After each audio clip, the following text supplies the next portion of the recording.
You're listening to Keith Engle, the host of TGI Sports Talk on the National Streaming Sports Roku channel.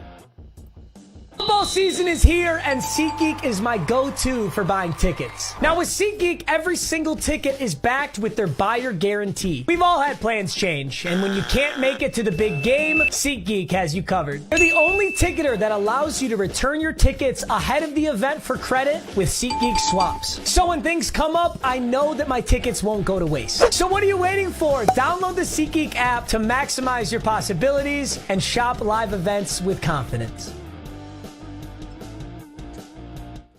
Good morning, good afternoon, and good evening, everybody. Keith Engle here with TGI Sports Talks MLB update. Check out SeatGeeks. Check out the QR code in the corner. Download that app just to have it when you want tickets. And if you're not going to see live events, man, you're missing out. I don't go as much as I used to, but we still get to a ball game, at least a Yankee game once or twice a year, and a football game once or twice a year, college football. Concerts galore. You get it all on SeatGeeks. Good stuff. Download that app. Welcome everybody watching today on Facebook, YouTube, Twitter, National Streaming Sports. National Streaming Sports Roku channel. All the groups that'll see this later. Lock something on my computer. I have no idea what. All the groups that'll see this later. John Gonzalez for the Sports Authorities, Flo and the gang at Bottom Line Sports, Let's Talk Sports, where Flo and the gang do their podcast, and there's many other podcasts, just like National Streaming Sports. Tons of content. Let's Talk Sports as well. Great content there. Greg Rawlings at America's Pastime and Love for Baseball. Greg does some great stuff. Does some great giveaways. His group is full of former major leaguers, hundreds. I don't know. There might be 600 or 700 there now. Umpires too, coaches, managers. Great place to belong and get great baseball chatter, including this show. Ken Krause at Golf Buds, sports of all sorts, and then many, many, many more. Thumbs up, DDH. Quick shout out to Ralph Williams at RW Media. Ralph does some great stuff there in Pittsburgh. Follows the Pirates from a baseball standpoint, all sports, but also has a national footprint. I've appeared on the Sports Corner with him and Smoking Jim Frazier many times, and that airs Tuesdays from 4 to 6 p.m. Eastern. Check it out. Welcome, everybody. What do we got to talk about today? I'm going to lead with Bob Uecker, and we'll talk about whatever you guys want to talk about, but Bob Uecker passing has had quite an effect on me. I watched Bob Uecker on national broadcast when I was in my early teens, I guess, when he started on ABC, Monday Night Baseball. Before that, I was aware of him as he became famous for being Mr. Baseball, the moniker that Johnny Carson put on him. He was appearing there, I think, in the early 70s with a very staid comic approach to his career. Made more out of nothing, a nothing career, which he would call it himself, I'm sure, than most. And was a broadcaster for, 60 years, probably almost 50 plus years anyway, with the Brewers. In Milwaukee, with the Brewers 50 plus years. He was broadcasting still home games last year at 89 years old, 90 years old. Sitcom star for 5 years of Mr. Belvedere. Started Major League, the Major League series of movies. Miller Lite commercials. He was an icon. He was a pop culture icon. Maybe you young guys don't remember him, but we sure do. And I'll miss Bob Uecker. And we'll talk more about Bob Uecker if you like as we go forward. I got a great my favorite Bob Uecker story is, and I'll mangle this, so the facts may not be all perfect, but don't let the facts get away with a good story. He tells a story about when he was being scouted by the Cardinals, and I believe it was the Cardinals. And they came home to tell his dad they were interested in signing him, and he said, for how much? And he said, "Oh, about $1,500." And his father said, "I don't have that kind of cash, son." Anyway, well, we can talk about Mr. Euchre. We can talk about Pete Alonso. As far as I can tell, by all reports today, forget it, Met fans. He's not coming back.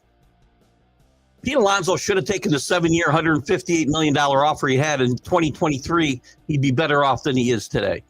Mets are offered him somewhere in the realm of 3 years. What did I see? Hold on. Let me get back to this. 3 years. Oh, no, I lost the story here. Damn it. I had it here for the longest time, and now it's gone. Anyway, let's see what they had offered him. Watch out for the Blue Jays in this situation, I think, right now. He declined a 3-year offer from the team that would have paid him in the $68 to $70 million range. So what's that? 3 years. If it was 6, it was 200. Yeah, 20. I don't know. I can't do the math. I'm not good at that. We know that. 23 million. 70 million. He cost himself $80 million, $90 million almost by not signing 3 years ago. Maybe he'll recoup that, but he's 30 years old. Bad move by Pete Alonso. We'll talk. We'll see where the and what's next for the Mets. I still got music going here. I apologize. Where does he go next? Blue Jays, Angels, Nationals. What do the Mets do? They re-sign Winkler, get a little depth, but they're not. This is not a team. For all the money they've spent on Juan Soto and some pitchers that had good years last year, I don't know that this team can repeat last year's run. Sasaki, what's next with him? Yankees and Mets are out. And we'll see what else is going on. Let's see who's with us here so far today. Oh, stay with us. Good afternoon, Drew. Good to have you with us, as always. Goodbye, Pete Alonso. If I'm a Met fan, I'm not all that upset. He's a one-dimensional player. Probably better than the first baseman you'll play this year. One-dimensional player. They offered him more than Christian Walker got, by the way. He's 34 years old, though. Good afternoon, Dave Guyette up in Amsterdam. Do you say quitter or Twitter? It's X, don't want any of it. Well, whatever. I'll call it whatever. It's Twitter. It's still Twitter to me. I don't care. The Redskins are still the Redskins to me. When I was a kid, it was Twitter. I like to tweet. How do you X? At least I know on Twitter I was tweeting, I think. X, who the hell knows what I'm doing? What are we doing? What is the verb here? What is the action you're taking when you're on X? There's our good friend Scott Kobe. How are you, buddy? Oh, I am great. How are you, my friend? Where do you put the odds of Red Sox signing Bregman or Santander? And do you think they can challenge the Yankees for the divisional title? Right now, no. I'm not. Listen, the Yankees still got a little. All things have to come together for the Yankees. Don't worry about pitching depth. I worry about second base. By the way, I got some news on Gleyber Torres, Drew, which I'll talk about in a second. I think the Red Sox better sign Bregman or Santander if they want to compete. They signed Duran today. I think he might have signed a 1-year contract though. 1 year, $3.8 million. Nice player. That team's not that deep. I'm not crazy about the pitching staff. I'm not crazy about the lineup, but I haven't been in other years where they've done well. They've got a good manager.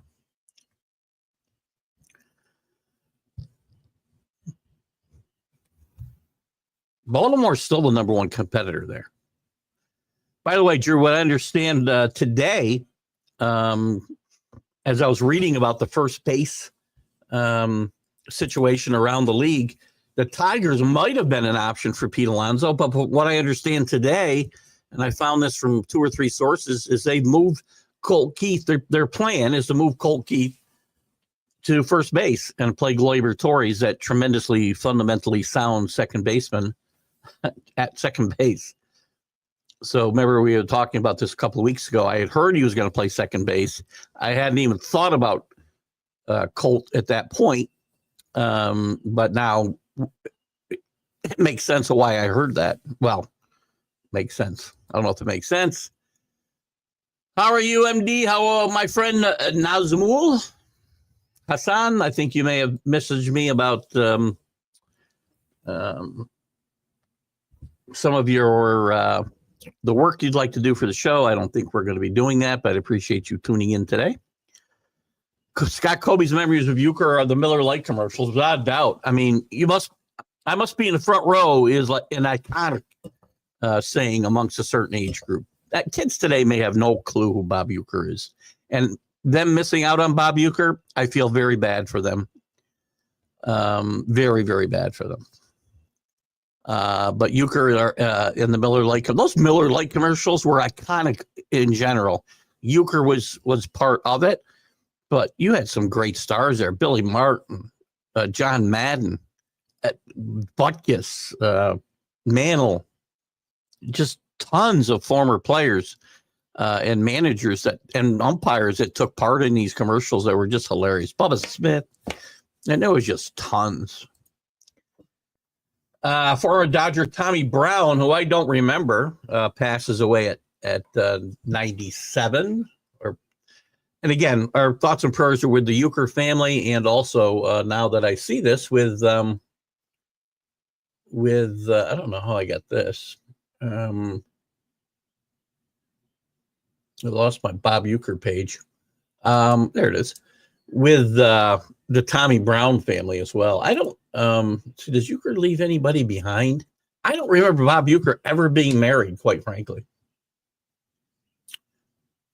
Personal life. Euchre and his first wife. Oh, she died in 2015. There you go. They had 4 children. Our thoughts and prayer go out to them.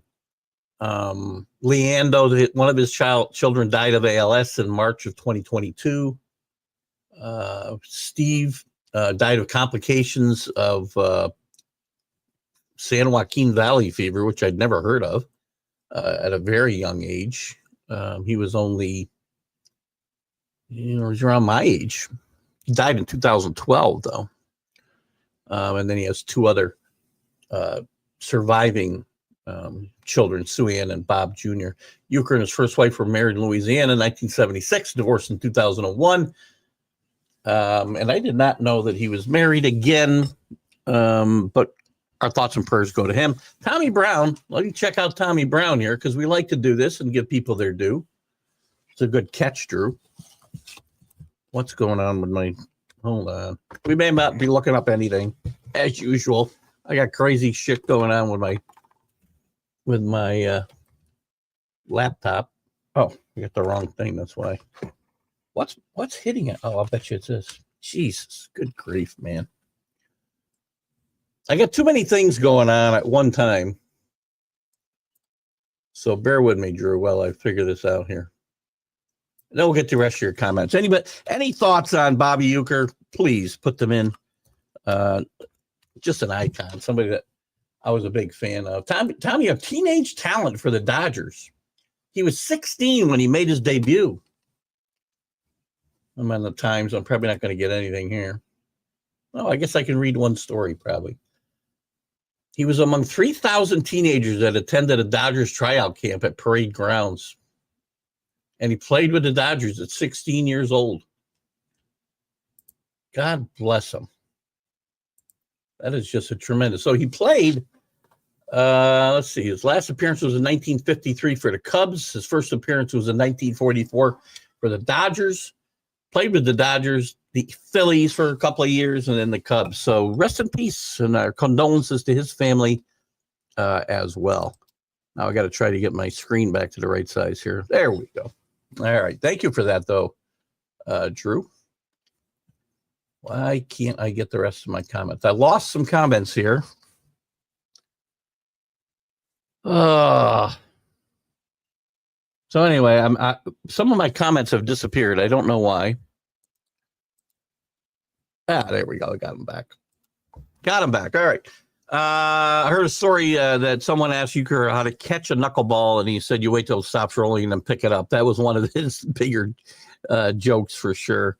This guy, I watch a lot of his, and I've seen him because I'm a big YouTube surfer at night when I'm just sitting there looking for something mindless with a ball game over here. I'll be on my iPad just searching YouTube for videos. And last night I must have watched about 6 or 7 appearances he had on Carson. And he was funny as all get out. Mets use a Christian Walker contract as a base as to what to offer Alonso. They offered him more. Based on, well, again, they offered him an extra year and they offered him more money.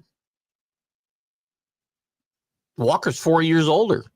Alonso's done in New York. This is done. I guarantee you their Mets are not going back. They didn't say goodbye to Pete Alonso, but they might as well have. It's over. Good afternoon, Rick Sherlock. Good to have you with us today. Month away from spring training. It's a month away, and we still got what? What did I read today? 100 and oh God, what was the number? 140 free agents, guys who spent time in the majors last year. Many of them significant contributors, still available with a month before pitchers and catchers start to report. Every year, this seems to get I don't know if you want to consider it worse, but I don't know what the situation is. Different executives have called it ridiculous. They've called it insane. Michael Gott from the UK. How are you, buddy? We still have, as Dave Guyette just said, middle of February, pitchers and catchers will start to report position players soon after. Is it needed? Yes. Is it too long? Probably. Football shouldn't be shortened, by the way.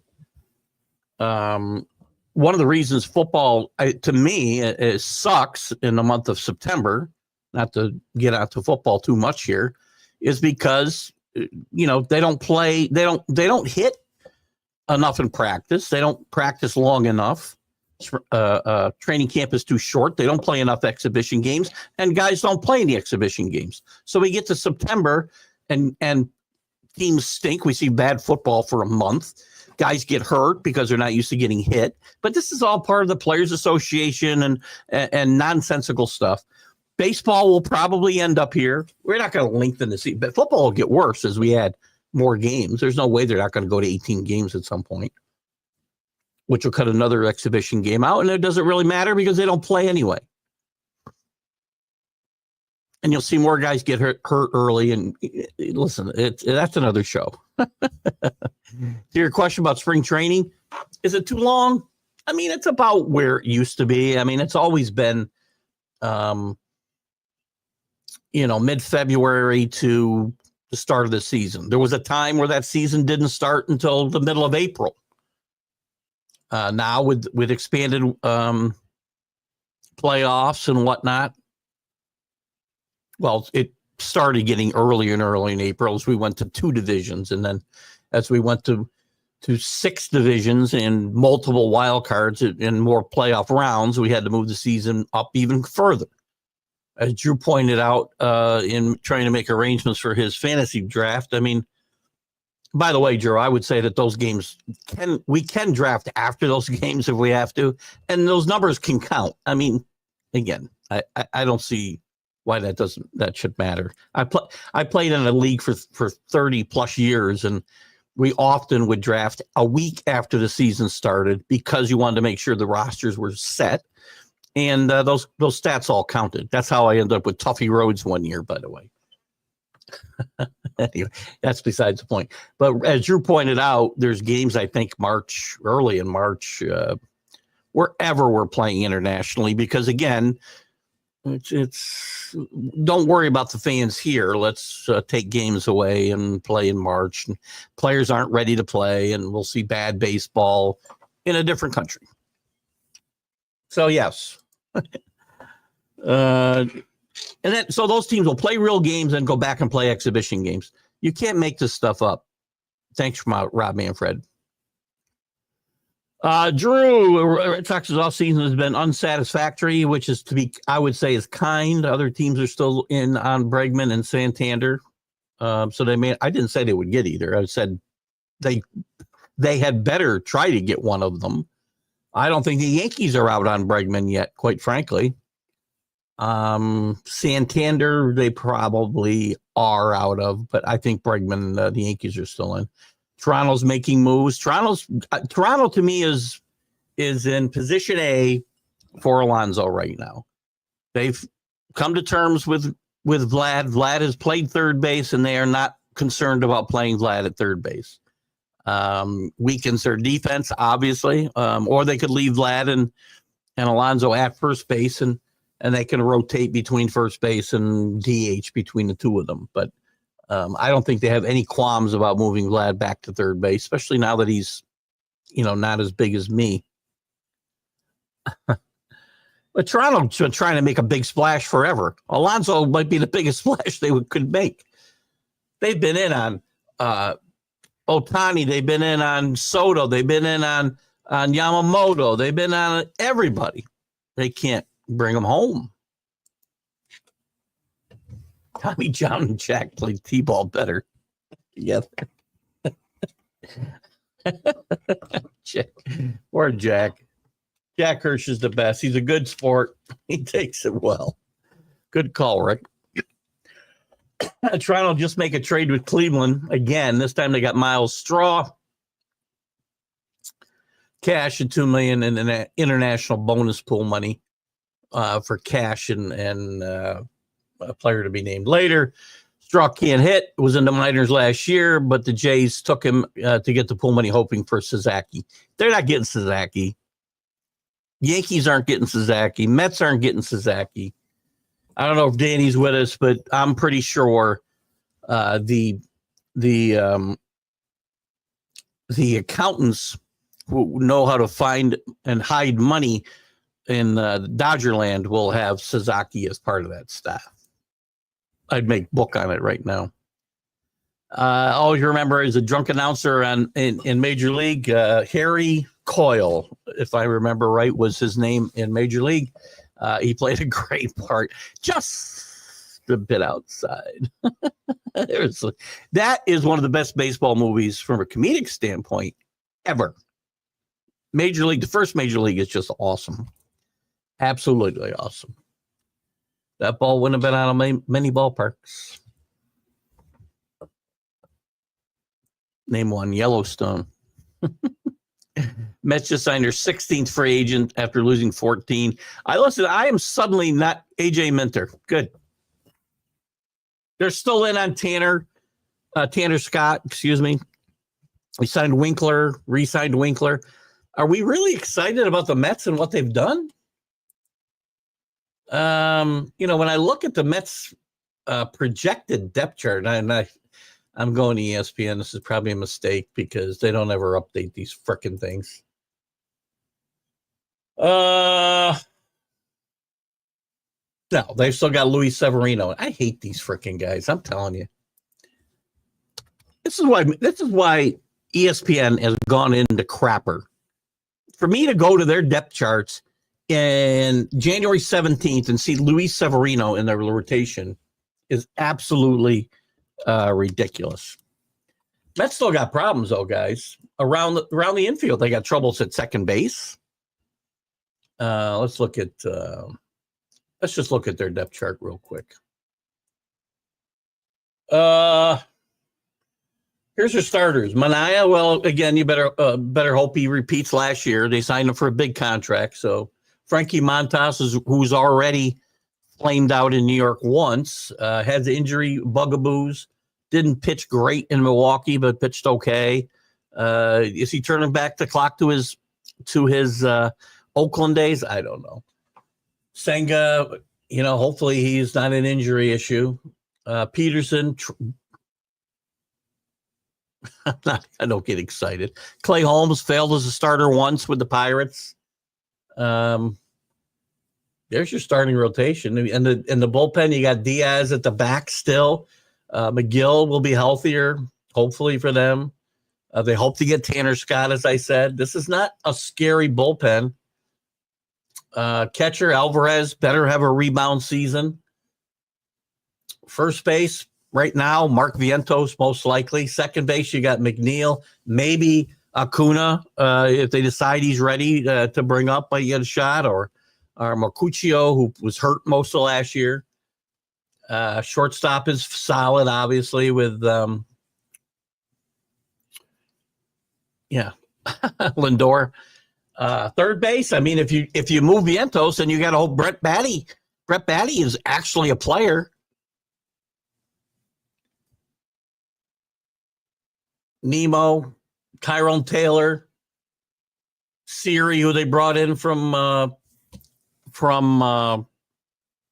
Tampa, Soto, of course, in right field, Starling Marte, and somebody's going to DH among this deal. I still wonder that I don't know if this lineup is better or worse. They made a lot of moves, but making a lot of moves doesn't excite me. And AJ Minter, you can add to that bullpen. No, I don't think we have a World Baseball Classic, do we, this year? I love, I may be among the few. I love the World Baseball Classic. If we do, I'm excited. We just had one 2 years ago, so I don't think we do. 2026, Scott.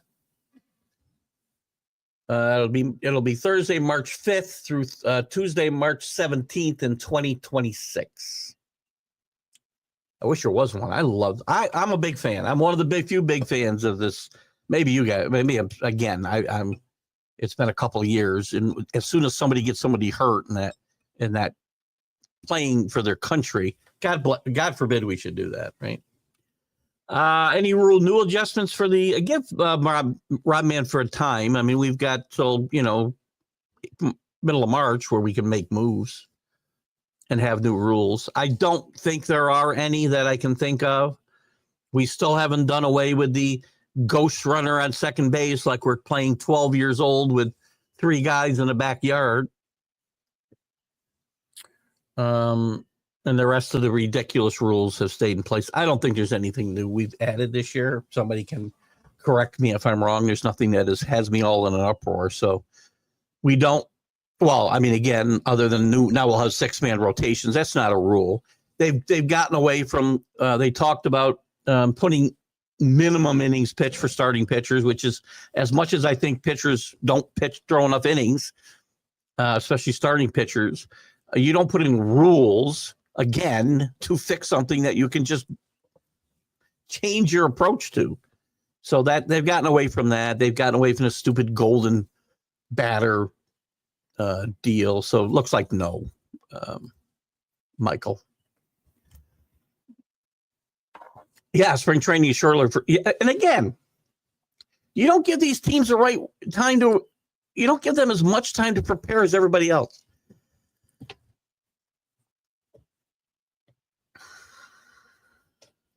March 18 games in Tokyo, they count though, correct? They are real games, and we come back and play exhibition games. We seem to do this all the time now. And you jerk 2 teams around, you don't need to jerk around. You can play there. Open a season there. They've done that before. Take a couple of days off. There's enough days off in April where you can do this type of thing, travel and give them a couple of days off. I said before, I hope I survive Rob Manfred, and I don't know. I think I will be dead before Rob Manfred. I think he'll ruin the game, or I'll be dead before this gets straightened out. What he has done to this game, Trancho can't finish the season strong. Okay, well, Harry Doyle, thank you. Coyle, damn it, off a letter. Thank you, Drew, for catching that. Coyle sounded right. I don't know why, but Harry Doyle is accurate. Thank you, Drew. Giants itchy fingers for what? I don't know what that means. Do they have? Never mind. I watched the whole bit on Jock Itch with Bob Uecker last night on a Tonight Show appearance. Favorite baseball movie, Angels in the Outfield. The 50s version, much better. The later one I didn't think it was any good. I think it was Danny Glover and Tony Danza. The 50 version is very, very good. I'm still partial to A Field of Dreams. The Natural is also one of my favorites. Major League, from a comedic standpoint, can't beat it. And underrated, A League of Their Own, obviously, is a really good movie. Underrated is the Costner movie, which is the title's escaping me now. God, he's a pitcher for the Tigers. He's throwing a no-hitter, and his life flashes before his mind. I think it's a very underrated movie. Giants have monies. Well, there is a salary cap, and the Giants don't spend their money very well, quite frankly. They did sign Willie Adames this year, but they don't have a lot to go around him. The Giants are constantly looking for bargain basement deals, especially on the pitching staff. And that's great if you hit on all of them. They did a couple of years ago. They hit on all of them. They won 100 games, 100-plus games, went out in the first round of the playoffs. That strategy doesn't work unless you are lucky and you hit the lottery. And you saw it last year. I thought the Giants had put together a decent roster and would battle for the wild card, and they fell apart at the end of the year. And the Giants are not, by the way, you may think I don't know why you think the Giants have much more money than, say, the average Major League franchise. They're not the Dodgers. They're not the Yankees. They're not the Mets. They're not the Red Sox. And they're not the Phillies. To name 5 teams that could outspend this team any day of the week and twice on Sunday. Except for Soto, all the other Met signings have been of the throw it all against the wall and see what sticks variety. Agreed, Drew. I mean, this is why you look at this roster and you go, boy, Soto better have a huge freaking year. Which is why I thought the Mets might bring, even though I'm not a big fan of Alonso, I don't want him on my team. I thought the Mets might bring him back because who's going to protect Alonso in that lineup? Where's the protection? I mean, seriously. Let's see. Can I pull up a projected lineup or no? I don't think I can.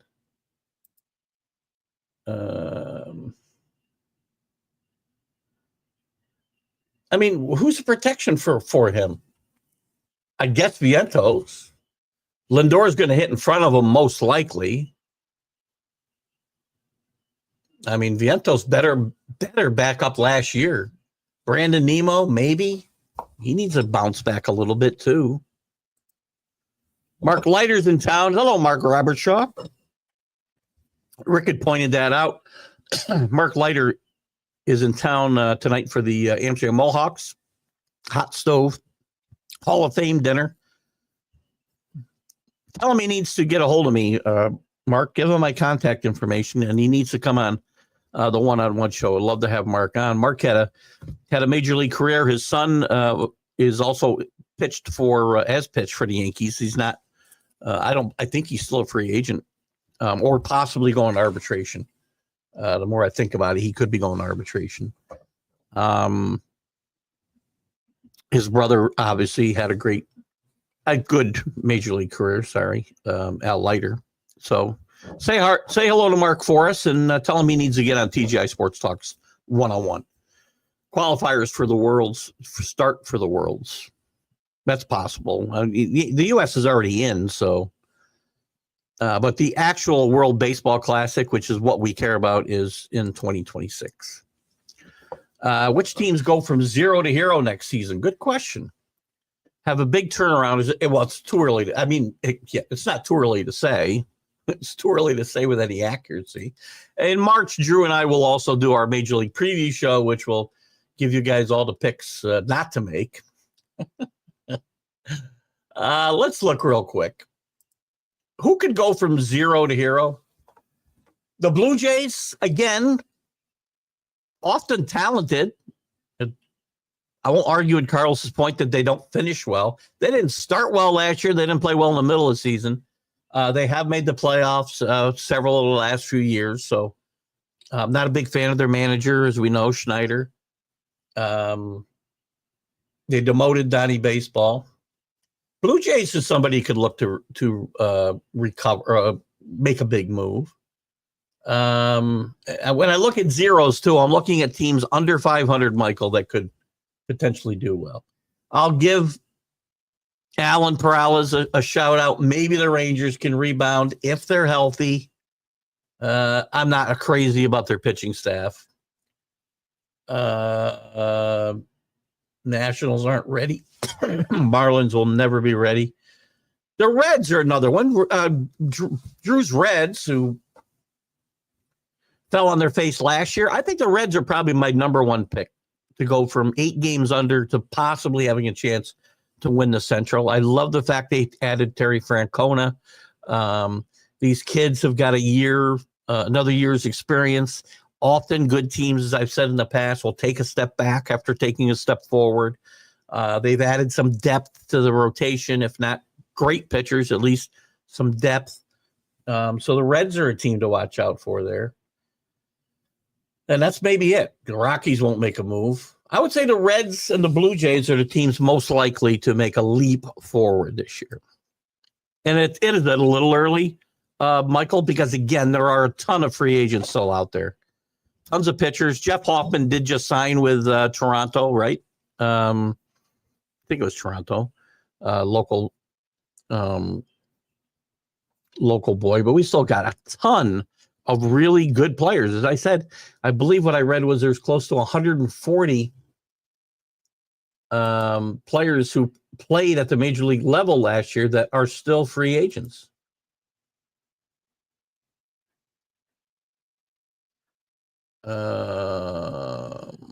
Okay. Something from work. Sorry. I'll have to take a look at that later. So anyway, that's just a thought there. Drew, interesting. The Natural does not follow the original story that closely, particularly the ending, because, well, it is Hollywood. But it's a great movie. It's not supposed to be all that believable. But Field of Dreams is still my favorite. I mean, I could listen to that little I don't know what you want to call it, speech or poem or what that James Earl Jones does about baseball. It makes the hair on my back of my neck still stand up. As much as I hate what's happened to this game, it continues to happen to it. It makes me remember the game I loved growing up and played every single day as a boy. Three or four of us would play every day, 2-man teams. Sometimes it'd be just 3 of us. Sometimes we get a few more guys. We get as many as we could get, but often it was 2-on-2. And we would play from the time we got up in the morning until freaking dark every day of the week, unless it's raining, of course. Kids don't do that anymore. Go in the backyard. We built our own field out in back of the house.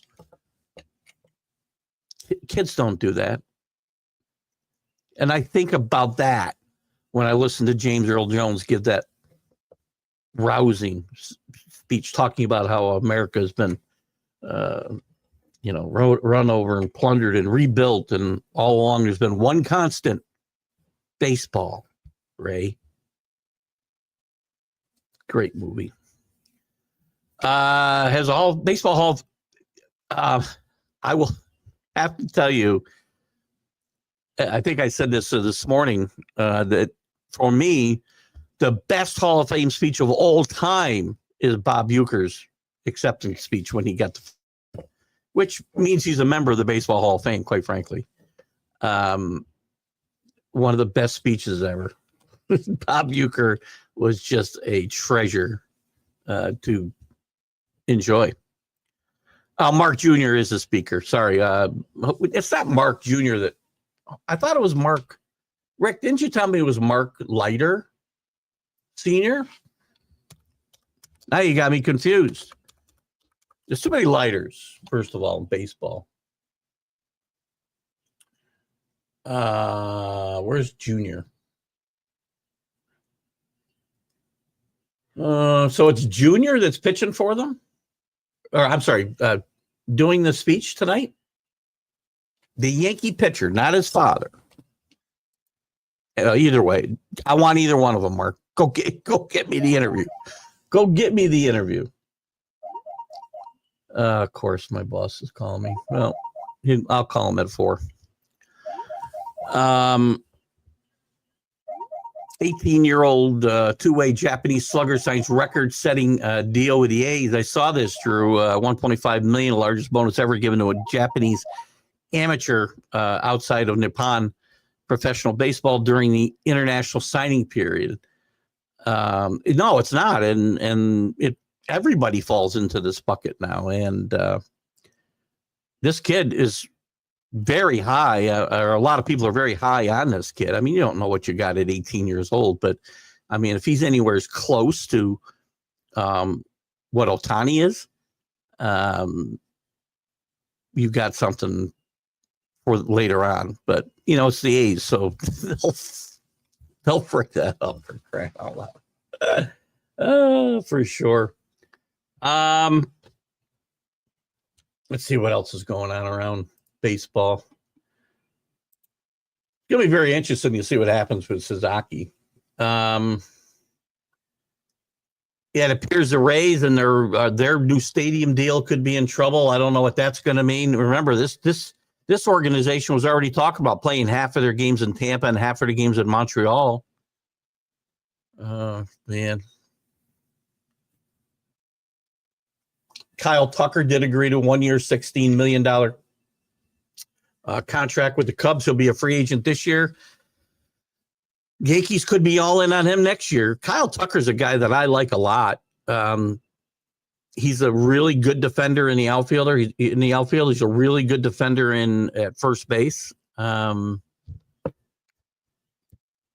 on how those two positions work out for the Yankees this coming year will depend on whether they're going to chase Kyle Tucker next offseason. Unless the Cubs find a way to re-sign him deeper. Blue Jays, as I said, agreed to a 3-year, $33 million deal with Jeff Hoffman, who was really good for about 2/3 of the season last year and then kind of imploded near the end. But local boy, and we root for local boys. Let's see what else is going on. What else you guys got here? Hall of Fame voting coming up this week, obviously. As I said, what a wonderful Monday and Tuesday coming up with a wonderful inauguration spectacle, which has been moved inside, by the way, because of the cold weather coming into the Northeast next week. It's going to get really cold again.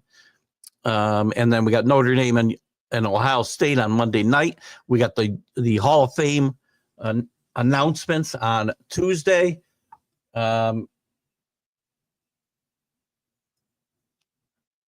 And there was an article I read about one of Drew's favorite candidates, Billy Wagner. It's his last chance. And the weight of the weight, he says, is kind of weighing on him. A lot of weighing going on there, a lot of W's. But it's his last chance. He got very close. I believe he missed induction by, I want to say 4 or 5 votes. Drew, you might remember better than I. I think Billy Wagner, again, I've had my reservations. I've probably come around a little bit on Billy Wagner. Drew's kind of convinced me. It's not easy to do, by the way. But nobody's ever been this close without making it. So I would think Billy Wagner will get over the hump this year, and we'll see who else. There's a couple of no-brainer first-timers in Ichiro and some others. What do we got? What else we got here? San Diego finally signed a couple of people with 2 or more years with major league experience. Wendell Ken and Martin Maldonado. Maldonado is got plenty of experience, not much of it that positive. He played with the Astros and the Brewers, I know. Wendelken, I could not tell you anything about his career. So good luck. I think San Diego is getting ready for a rebuild. I really do. Seattle also broke their offseason drought by signing Donovan Solano. I saw that today. It's some of the guys getting signed some of the guys who sit out there are amazing. I mean, who's still out there? I mean, Let's take a look at this. Where's let me get the free agents that are still out there. Let's see. Here we go. Whoops, that's not what I want. I want something different than this. Where's that? Here we go. Of the top 50 guys. Top 50 guys. Who's still out there? Suzuki's still out there. I still think he's a done deal with the Dodgers based on what we know. Alex Bregman. Pete Alonso. Jack Flaherty's still out there. I'm not a huge fan, but he had a good year last year. His projected contract at the time of this writing, which is a while ago, it's ESPN, so it's not updated. 5 years, $115 million. You bet me he's not getting that now. He signed Santander. He signed Nick Pivetta, I believe, is still out there. Correct me if I'm wrong on any of these guys, because again, remember, I'm looking at ESPN. Walker signed. Shane Bieber signed, I think. I hate this. I should have gone to the Athletic. Such a better publication than ESPN. Tanner Scott's still out there. Gleyber Torres. Drew, are you surprised? I'm surprised. I thought Keith Colt was a decent defender. He cannot be worse than Gleyber Torres. Why would you possibly move Keith Colt to first base and play Gleyber Torres at second base is beyond me. Tyler O'Neill signed. Hoffman just signed. Evaldi signed. Jurickson Profar is still out there. Kim is still out there. Nick Martinez is still out there. Matt Boyd. Holmes is signed. Max Kepler, I believe, signed with the Phillies. Andrew Haney, I have no idea and don't care. He's in the league making money because he's left-handed. Kirby Yates. Schmidt, he signed. Carson Kelly. Conforto, I believe, signed. Max Scherzer. Listen, you can say what you want about Max Scherzer. Max Scherzer is going to play on a very reasonable one-year contract this year and could very well help a team that doesn't need him to be, carry this team on his back. Third, fourth starter. You could do worse than Max Scherzer at 40 years old. I saw an interesting article, too. I do think it was ESPN, to give them a little bit of credit.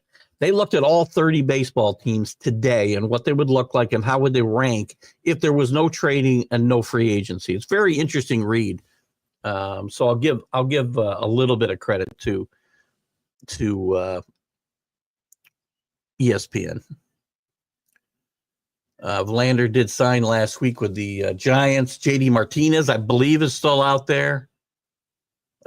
David Robertson, I think, is still out there. So there's a few of the names that are still out there. And I may have missed a couple because, again, I'm looking at the wrong site. St. Louis has not traded or signed anyone with 2 or more years experience. I think St. Louis is on a 100% rebuild, Drew. I don't think this is a reboot. This is a rebuild.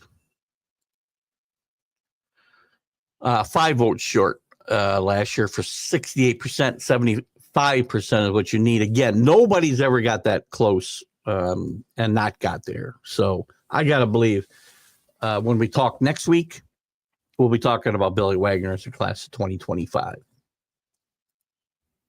Cole Keith was slightly better than Torres. Again, I'm not just talking about, I didn't watch him play. I watched Gleyber Torres play 162 games. There is no less fundamentally sound, situationally unaware baseball player in the game today than Gleyber Torres. I'm going to have to say Colt Keith would have to be, he'd have to be riding a short bus. Sorry, I don't mean to offend anybody, but this is the way we talk in my world and my day. I know I just offended a bunch of people, and I'm sorry. Sort of. But Colt Keith would have to be riding a short bus to Tiger Stadium, or whatever we call it today, Comerica, whatever it is, to be worse fundamentally, mentally in the game. He'd have to be riding a short bus to be worse than Gleyber Torres. It would also mark the Tigers having no faith in Spencer Torkelson to rebound. He could DH. Michael got other baseball movies I liked. The Rookie, good movie. 8 Men Out's a really good movie. I like the book better. To Drew's point about The Natural, I like the book better than the movie in 8 Men Out, but still a great game. Soul of the Game was very, very good as well. There's a lot of good baseball movies out there. You look at some of those. I think Ronald Reagan played Christy Mathewson in the Christy Mathewson Story. Jimmy Stewart played, can't think of his name. I want to say Stratton. He was a pitcher for the Cardinals. I think the Cardinals, and got shot down in World War II. It's a great story. Obviously, The Iron Horse, the Lou Gehrig Story, tremendous movie. Again, you got to like old movies to like some of these things. I like old movies. My wife jokes all the time because she comes home from my mother-in-law's and, she's got TMC on, and I might have just had TMC on before she got home, or finding one of the movies that I couldn't find on TMC on YouTube. So listen, I'm an old soul, man. I'm 65, but I might as well be 95, quite frankly. Not a big fan of Moneyball. It's a good movie. In fact, I've used Moneyball in some of the scenes in training for work, quite frankly. Not a huge fan of the Moneyball experience, quite frankly. I don't know why. I didn't like Brad Pitt in the role. I don't know. There was something I just didn't like about the movie. I mean, it's well done, but wasn't a hugest fan of that. But good stuff. There's a lot of good baseball. Let's see if I missed any. Since we don't have a lot more to talk about, we'll get off here in a couple minutes and call the boss back. Because who doesn't want to do that at 4 o'clock? Sorry if you're watching. I don't mean any disrespect.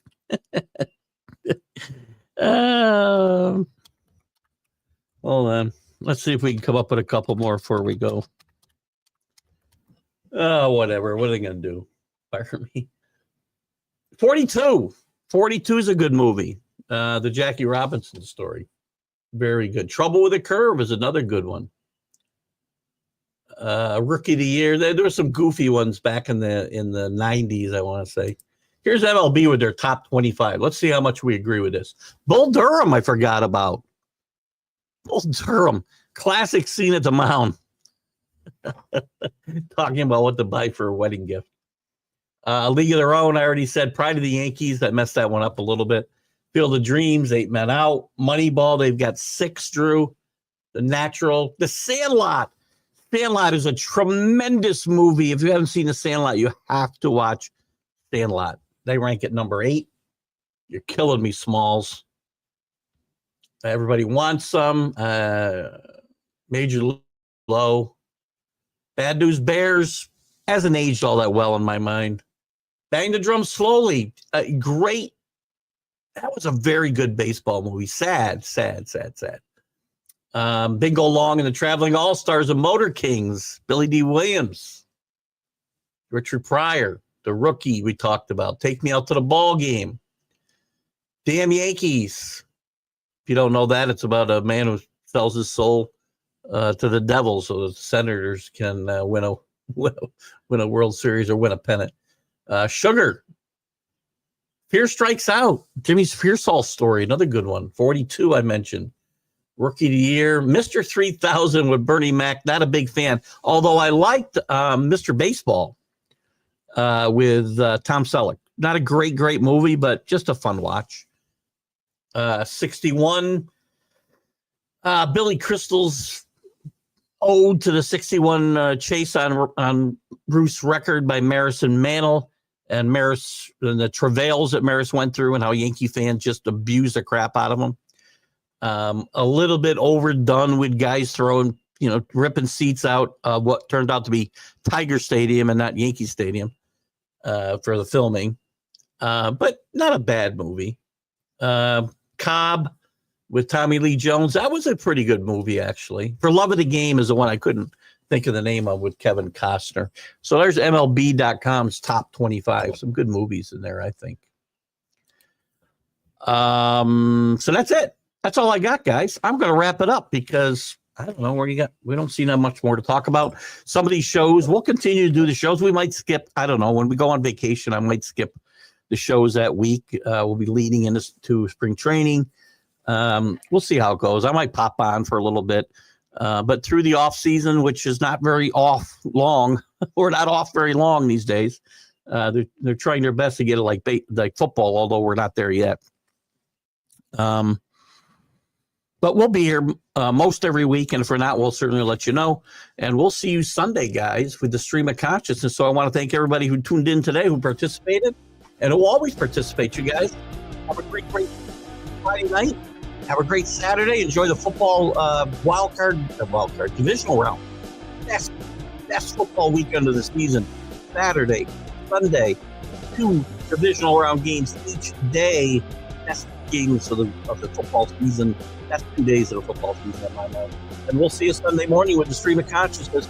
We'll talk about everything, even in more depth than it's your show. Have fun. We'll see you guys later. Bye-bye. You're welcome, Drew. Bye-bye. Football season is here, and SeatGeek is my go-to for buying tickets. Now with SeatGeek, every single ticket is backed with their buyer guarantee. We've all had plans change, and when you can't make it to the big game, SeatGeek has you covered. They're the only ticketer that allows you to return your tickets ahead of the event for credit with SeatGeek swaps. So when things come up, I know that my tickets won't go to waste. So what are you waiting for? Download the SeatGeek app to maximize your possibilities and shop live events with confidence. You're listening to Keith Engle, the host of TGI Sports Talk on the National Streaming Sports Roku channel.